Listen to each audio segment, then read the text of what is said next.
আসসালামু আলাইকুম। সারাদিন রোজা রেখে ইফতারি খাওয়ার পর নামাজ পড়ে তারপরে মনে চায় একটু ভাত খাই।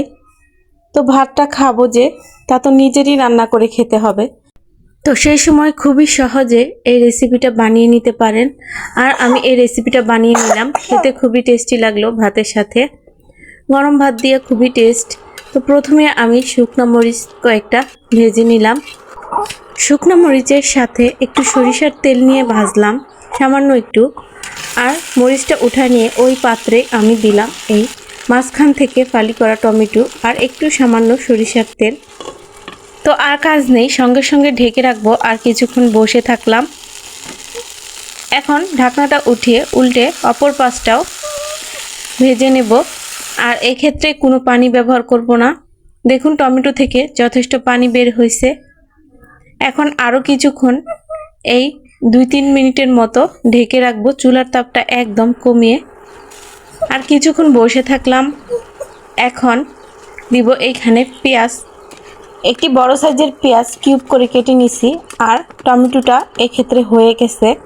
এখন পেঁয়াজটা দিয়ে এই যে দেখুন টমেটোটা কত সুন্দর সফট হয়ে গেছে। এইভাবে পুরো করে টমেটোটা ভেজে নিলে পানি ছাড়া খুবই টেস্টি হয়। তো শুকনো মরিচের বুটাটা ফেলে এখানে দিলাম একটু লবণ, 1 চামচের মতো, কারণ টমেটোতে তো লবণ দেই নাই। এখন হাত দিয়ে ভালো করে এভাবে শুকনো মরিচটা গুঁড়ো করে নেব। শুকনো মরিচটা গরম থাকতে থাকতে এভাবে একটু লবণ দিয়ে গুঁড়ো করে নিলে বেশি ভালো হয়। তো এ পর্যায়ে আমি ঢেকে রাখছিলাম। দেখুন পেঁয়াজটা কত সুন্দর মজে গেছে টমেটোর সাথে। এখন দিয়ে দিব এই শুকনো মরিচ গুঁড়ো করে নেওয়া। এখন আর কোনো কাজ নেই, একটি গ্লাস নিয়ে এভাবে থেতো করে নেব। এ পর্যায়ে এটা গরম আছে আর এখনই শুকনো মরিচটা দিয়ে সাথে সাথে এমন করে হাত না লাগিয়ে থেতো করে নিলে খুবই টেস্টি হয়।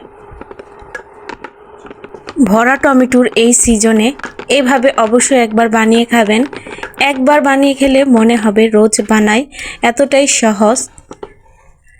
টমেটোটা বসিয়ে একটু জিরে নেওয়া যায় আর সঙ্গে সঙ্গে এসে দেখবেন হয়ে গেছে এমন একটা রেসিপি। আর গরম ভাতের সাথে খুবই টেস্টি।